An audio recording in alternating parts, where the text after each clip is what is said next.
I'm Nicola Tallant, and you're listening to Crime World, a podcast about criminals, drugs, and the sins of the underworld.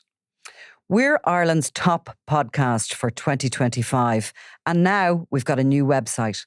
So if you want to learn more about crime and criminals, if you want stories, extras, and podcast subscriber specials, go to www.crimeworld.com. For most men, being convicted of domestic abuse and spending a few months behind bars would be something to feel ashamed about, a reason to lay low for a while and hope people might forget. Not Johnny Creswell. Life in South Armagh continued pretty much as it did before, with Creswell trying to establish himself as a horse trainer while drawing a tight band of young women around him, happy to do his bidding, delighted with whatever crumbs of attention he gave them. The men in the area were aware of his magnetism. Some said it went with the territory of being a successful horseman, that you need an immense amount of inner belief to make it in show jumping. Others said he had an extraordinary way with words, that he knew how to handle women as well as he did horses. By this stage, young Christina Simpson was deeply involved with Creswell. She continued to work hard full-time at Dartonry Stables, alongside Jill Robinson, while doing whatever she could to make Creswell's life easier, from grooming his horses to cleaning his boots. He also now had Hayley Robb to look after the presentation of his animals, described as a kind of a horse hairdresser. She would travel across the countryside to Tynan or wherever Creswell was competing for regular sexual trysts, which he would then openly boast about to his friends. Talking crudely about women was an integral part of who Creswell was. No matter how young or who they were, he spoke in a highly sexualised manner, passing it off as humour. But he knew how to behave himself in front of wealthy parents whose horse-mad children came to the stables for regular lessons. Creswell was charming and confident. He knew how to flatter the mothers and praise their kids, who were mostly young girls. As part of his service, he organised Saturday afternoon cinema club dates for his pupils, with the help of Jill Robinson and Christina, where he'd bring them for a trip to the movies and then treats back at his house in Caledon, where they'd be collected by their parents. There were later rumours that Creswell often singled out some of the young girls, taking them off to other parts of the house to show them photos of himself in his jockey silks and on horseback. At the time, though, parents trusted him. After all, he was always surrounded by his women and fellow trainers. Nothing untoward could have been going on, could it? His own racing career was up and down. By 2012, he was riding for David Christie, one of the most prestigious trainers north of the border. All that year, he travelled as far as Kerry, Wexford and Galway to compete in races, which he rarely won. He had little regard for the laws of the road and was regularly pulled in by Gardaí and the PSNI for his erratic driving, and was often found to have no insurance or tax. In September 2012, he was back in a courtroom in County Donegal after being caught driving without proper insurance. While he was having little luck on the racetrack, in the spring of 2013, his gregarious personality scored him a starring role in a television advert for the Grand National at Aintree, which was being shown on Channel 4. Wearing gold and green coloured racing silks, he was filmed thundering down a racetrack on a magnificent chestnut-coloured horse. Unlike in real life, he actually won this race and afterwards was hoisted onto the shoulders of a crowd of delighted punters. It must have turned Abby Lyle's stomach every time she saw it on her TV.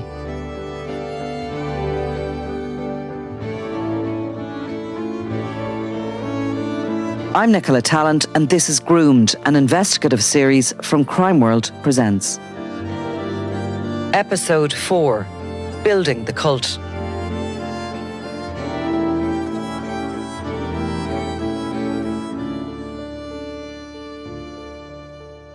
Around the time Creswell was starring in the ad for the Grand National, his protégé and young lover, Christina Simpson, started to enjoy some success of her own. She was riding for one of Ireland's leading flat trainers, Tyrone man Andy Oliver, and she had her first winner in 2014 on Above the Law. Creswell, who struggled with his weight, began to turn his attention to managing his female riders, training his own horses and hiring himself out as someone who could break horses in. But even in that field, it's been claimed he was cruel and abusive towards the animals, preferring to beat them into submission rather than using skill and patience to build their trust. By 2015, Creswell had moved on from Dartonry and was working at another stables in County Antrim. It was there he encountered a Scottish couple who'd moved to Ireland to work in the equestrian business. They've since returned home, but have spoken out before about their disturbing experience with Creswell, one they later reported to the police in Scotland. Unwilling to go public with their story, they used the pseudonyms Sarah and Ian in an extensive interview with Tanya Fowles, and they told how from the very beginning they noticed Creswell and the strange power he wielded over other workers at the stables. He was impossible to ignore, even if you wanted to. Everyone seemed to treat Creswell like a supreme being. They couldn't get enough of him, Sarah explained. He was arrogant and egotistical. He and Christina came as a team, and she was always there too. We avoided him. Neither of us were part of the circle, and that suited fine. But Creswell wasn't happy being ignored, and he started making a beeline for Sarah at every opportunity, making crude and sexually inappropriate remarks to her. He also boasted to her about his stint in prison, how he'd been accused of battering his ex-partner. He was proud of what he did and enjoyed talking about it, Sarah said. He was laughing and used derogatory language about the girl. I remember, he said, the only mistake I made was not finishing the bitch off. He went so far as to act how he'd strung Abigail up from a tree.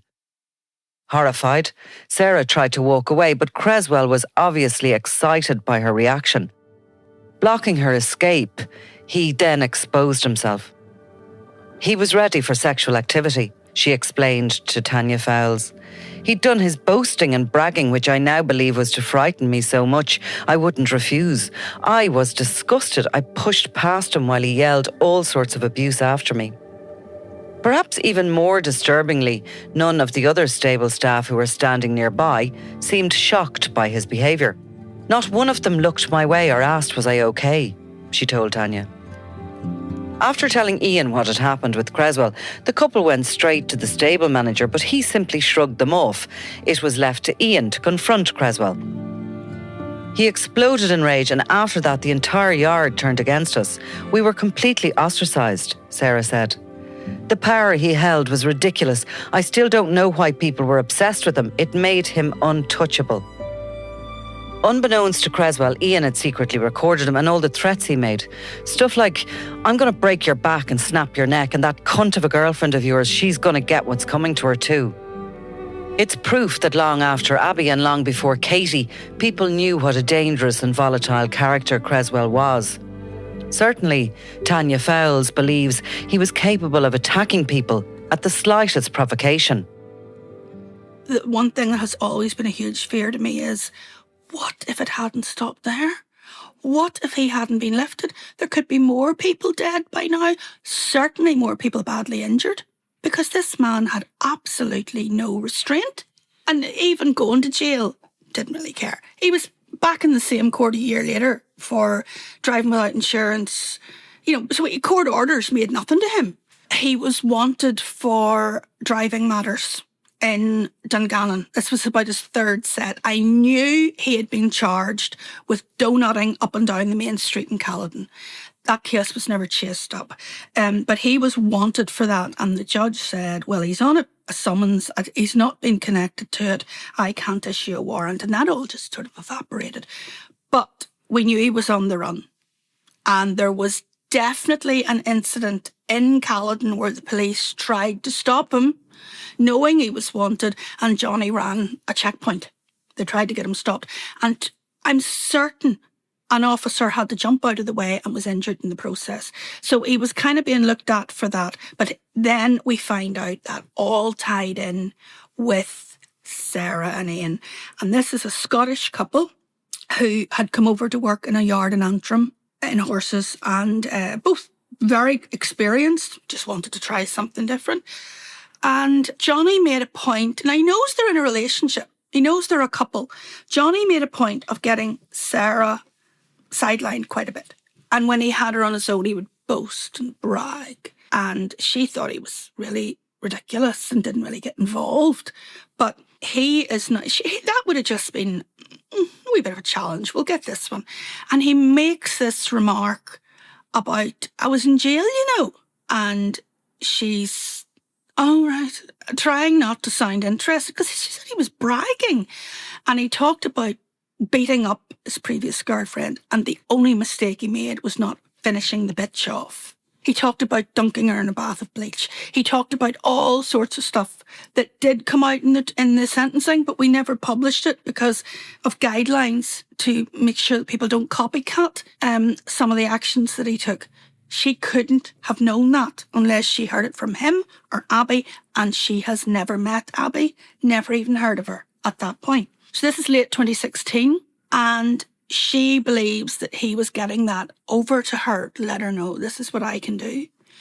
And a few weeks later, she's crossing the yard on her own, and he exposes himself, fully exposed and very full of it, broad daylight.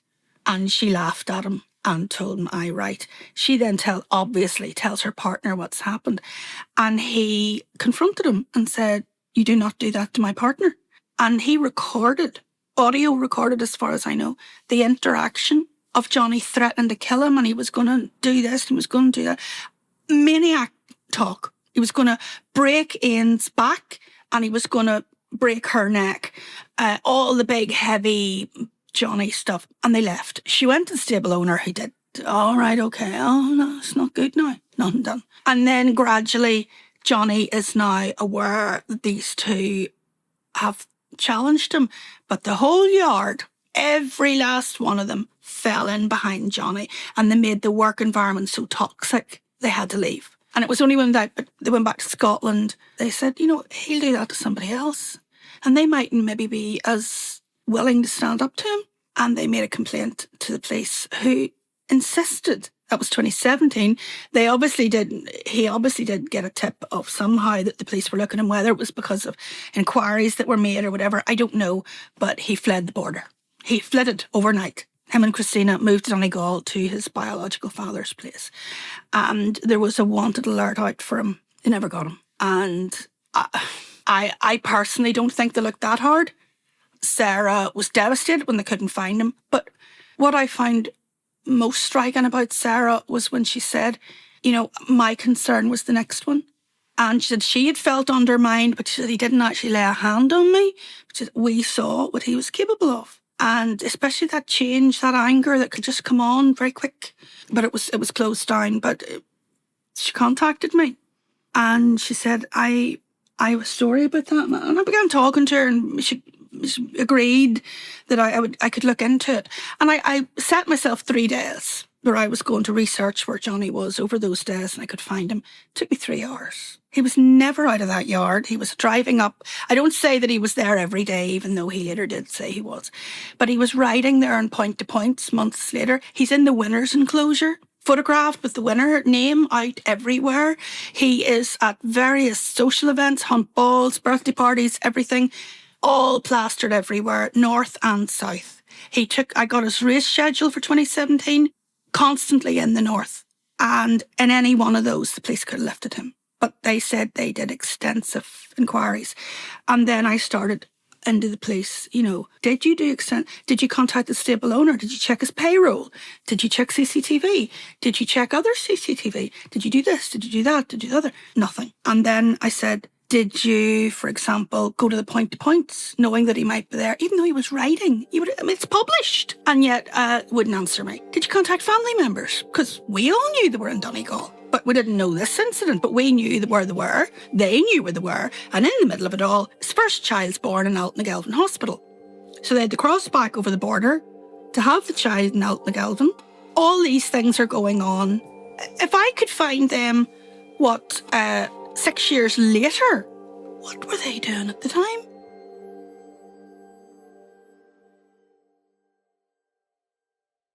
It's extraordinary that Creswell was allowed to get away with his treatment of Sarah and Ian. Sarah spent months after arriving back in Scotland wondering what might have happened to her if she didn't have Ian around. They both feared and believed that Creswell was capable of seriously hurting someone else, and by going to the Scottish police to report what had happened to them, they hoped it might prevent another possible attack. Sarah gave a detailed description of his behaviour, his rage, and how he boasted about his domestic abuse conviction. And their complaint was passed on to the PSNI. Creswell got word he was at risk of being arrested for questioning, and as Tanya told us, he decided to flee across the border to his father's house in Donegal. He got a sympathetic ear from Herbie Lusby, who had vast experience of living through more unfair times in Derry City, back when the police could not always be trusted. So when his son told him he was being hassled, Herbie was happy for him to come and stay at Port Hall. What he didn't count on was the entourage of young women and girls who followed him over the border. Herbie was busy building up a thriving equestrian business of his own in Donegal. Along with his son Daniel, they'd set up a pony school, a breeding centre and show jumping facilities. Creswell and Christina moved into a small house on the property, once used by ground staff, and it was agreed they could help out on the stud farm and use Port Hall as a base to develop their own business until things calmed down. But from the beginning, Creswell's chaotic style of living began to reveal itself. The house was quickly cluttered and filthy. Bins went unemptied, dishes went unwashed, and soon other visitors began to arrive. Jill Robinson, Hayley Robb and Katie were all regulars. It was then announced that Christina was pregnant with Creswell's first child. She gave birth that December to a little girl. Katie, who up to that point had just been coming to stay for weekends, more or less moved in with them to help with the horses, now that Christina was busy with their newborn. Herbie Lusby is said to have been very fond of Katie. The bubbly 16-year-old was a hard worker who quickly became popular with his wider family. She also seemed prone to accidents, regularly turning up with severe bruising and welts, all blamed on her work with the horses. At one stage, she broke her back, apparently after falling from a horse. When she was discharged from hospital, she was instructed to rest up and recuperate for at least 6 months. But in no time, and much to the concern of many, she was back working for Creswell within weeks, wearing a back brace.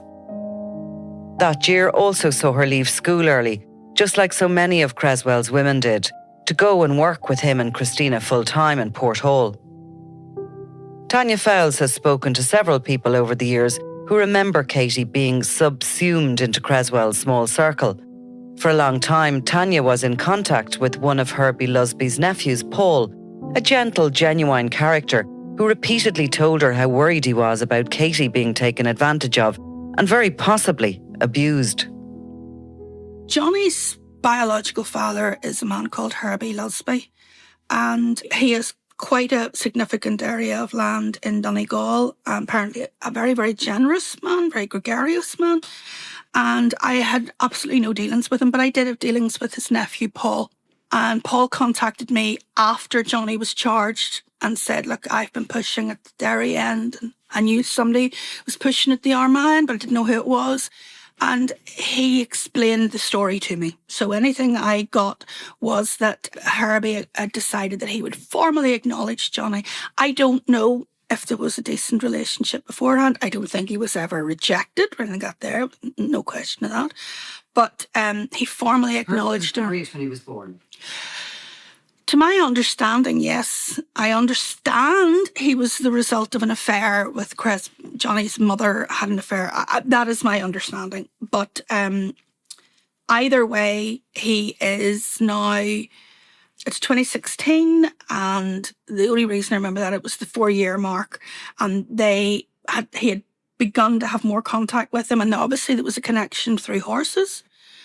And he then skips the border, moves in with Dad, or at least on the Dad's property, and he's running a stable of his own, and it was hard going.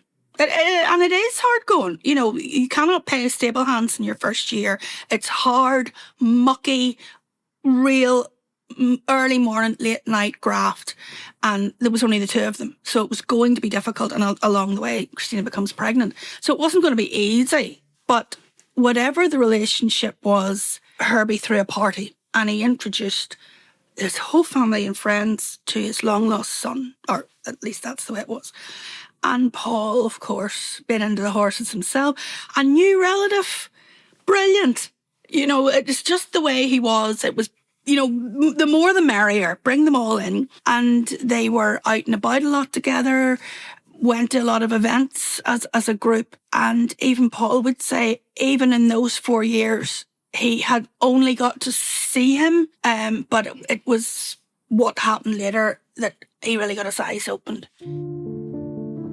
And not too long after that, you have Hayley arriving, you Jill again, and many, many others that slipped quietly away when things began to heat up later on. But Johnny was never stuck. There was always people about, and I understand there came a point whenever Herbie became concerned and moved them up to the main house. Now, as well as that, you have a child in the mix. The first child is born, and then it's heavy work. But at this point, Katie is 16 and is told, you're going to Donegal. Now, they couldn't pay her. She couldn't drive, underage. She is sent down to do heavy grafting and help out because it was just, she didn't really get a choice. But I caveat that with saying it was working with horses and animals, so she probably wouldn't have minded too much. But as time went on, Johnny's treatment of her was abysmal, and she was lonely. She missed her friends. And I know of two friends, one who had just got her driving test in Armagh, and Katie had rung them saying, I really want to go home. I can't get home. And in her wee R-plates, drives up to Donegal, and they had her in the car. She didn't even, they just said, leave everything, come out. And they had her in the car. And it was night time, and they're driving down the laneway to get out, and he just stepped out of the dark, opened the front door seat, inside Katie, and bring your friends in too. And they were marched in, and he said, now, Katie, what exactly were you doing? Oh, I just wanted to see my friends, Johnny. And he said, well, you've an early start tomorrow, and you told us you were tired, so you need to get to bed and thank your friends for coming the whole way up, but they won't be taking you home, there's no call. And en route, she repeats it, and they leave. They're in the car about 15 minutes, phone rings, and they're pretty sure that it was on speaker. And she says, thank you for coming to see me, but I'm going to wait in my bed now because I'm very, very tired. And that was it. And it was never spoken of again. And if they tried to bring it up with her, blank. Katie's always described as a really hard worker, really pleasant. You kind of would have known her, so just give us a little picture of her. She was full of mischief. There's no doubt about that, in the loveliest way. And but she was a warm-hearted girl who, I've always got the impression there were two sides of Katie's life. There was the public side and the hidden side. The public side, she was full of life, smiling, twinkling eyes, a grafter. I mean, really, even from a very young age, that child's hands were worn. You know, they really were worn. And, but she had a way with horses, and she was in demand, and the way she could work them was, you could put her on any horse. You know, that is not something everybody can boast, but she'd give it a go. And a heavy worker, you know, scrubbing, cleaning. You didn't just give it a quick once over. It was graft. She was also very computer savvy as well. Great at making little movies and all this sort of stuff. Contrary to some of the comments that were said that Katie was half illiterate, which is not even remotely true. She was highly intelligent, but she didn't get a chance to finish her school, and so that was that out the window. But there seemed to be a point where Katie would cross over, and all the bad stuff stayed there. And while I'm at this bit, this is where I am. I don't want to talk about that. I don't want to think about it. I don't want to hear about it. I'm here now. Let's just do this bit here. Let's smile. Let's get on with it. And a very sociable girl, but in her own way could be quiet. She wasn't a forceful individual, but when she started laughing, she had the whole place away. She just had this really mischievous giggle, and it had everybody away. What about a relationship with Creswell? So she's a child, he starts to groom her. The others are, Hayley Robbins, 17, you're nearly there, aren't you? And Christina's a bit older as well, going into the relationship. Is she's not mesmerised by him? I think maybe in the early stages of that's my big sister's boyfriend, that kind of way. I think there was a bit of that, but she would have been a child. We're talking, it was estimated she was about 9 or 10, but it could have been a lot earlier. People all the way down the line after he's dead came out and said things like, oh, we used to see and hear the way he talked to Katie and the sexualised language that he would use in front of her. And the majority of people didn't know about this because when Katie was working with Creswell, or Creswell was about, nobody else was allowed around, maybe just his faithful few. But he used highly sexualised, highly inappropriate talk about genitalia and various things like that. And, she would look to her sister who was giggling. So she giggled too, and which you would do. You think, oh, this must be funny, so I laugh. But as you went along, I think there came a point, I think it was anything for a quiet life because he was far from good to her. There are things that she would have said he was good in, that he bought her tea that night as if, well, she's just worked for you all day. The least you could do was give her tea. But she thought this was such a good thing. But I think it was just whatever. Just do what you want, but can I just get on with my life?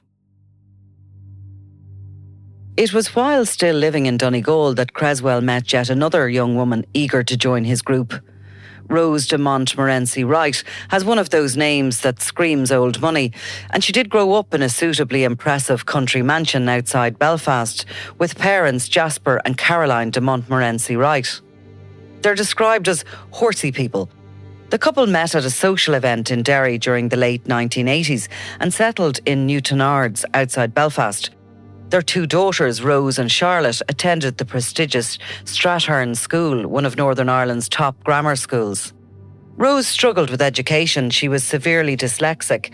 However, she was a very talented horsewoman and in her mid-teens dropped out of Strathern to concentrate on working with horses full-time. For several years, Creswell had been bumping into the de Montmorency Wrights at various competitions across Ireland. He became a regular visitor to their home and he persuaded Jasper and Caroline that he could train Rose to become a top-class champion.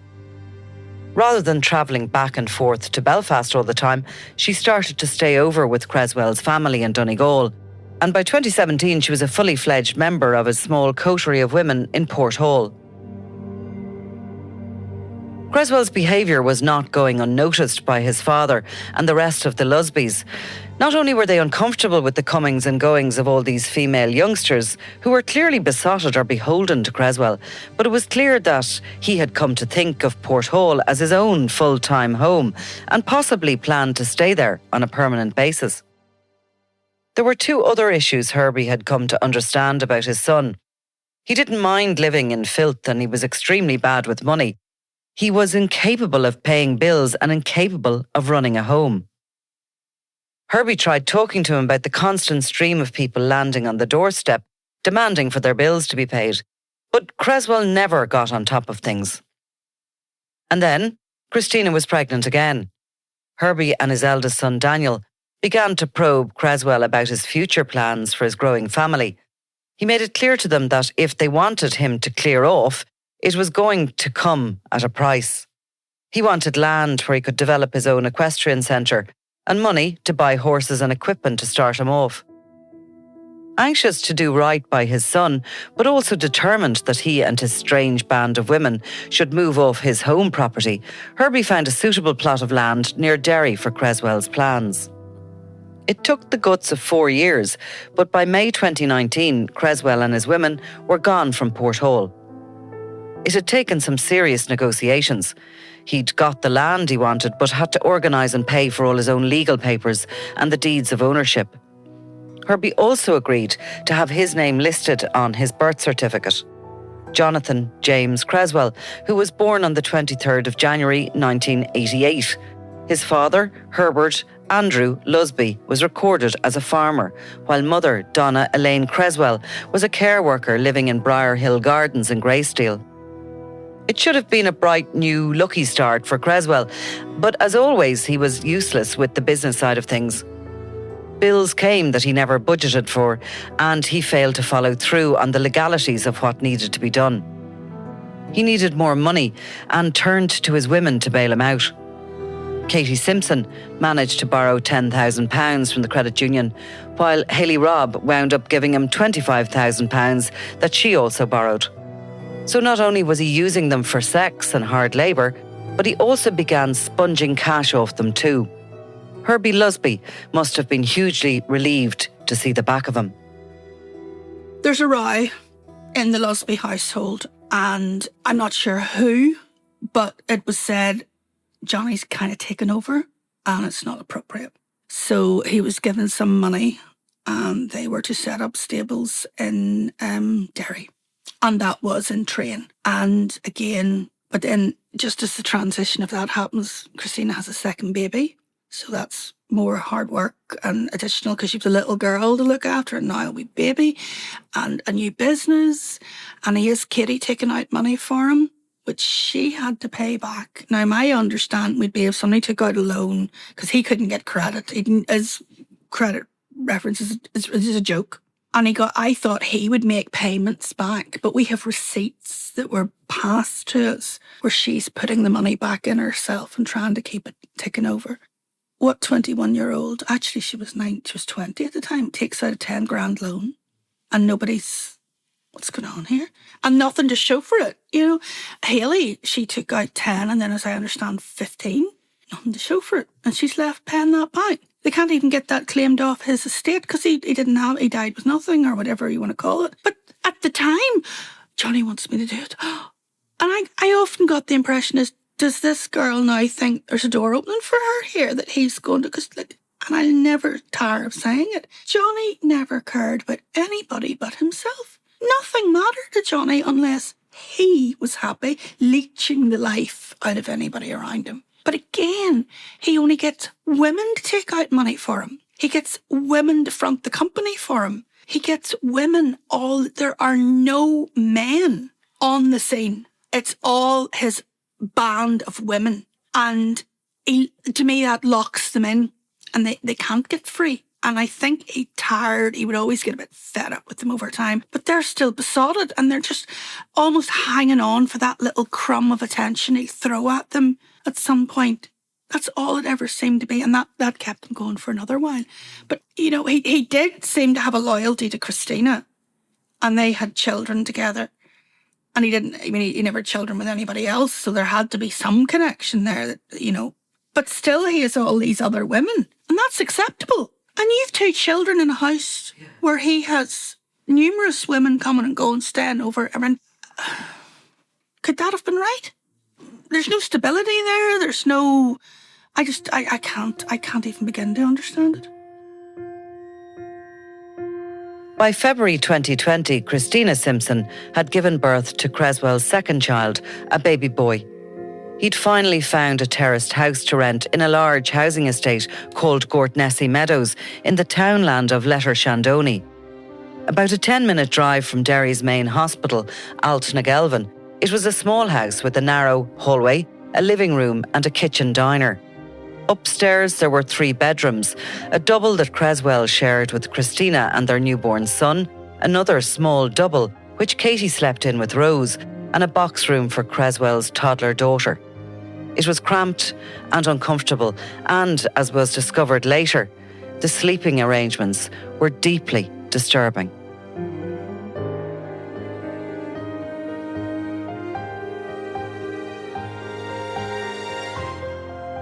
You've been listening to Groomed, a Crime World Presents limited series, edited and presented by me, Nicola Tallant. Written by Jane Finnegan. Contributor and researcher, Tanya Fowles. The series producer is Ian Malini. Nasa Kumaski is assistant producer.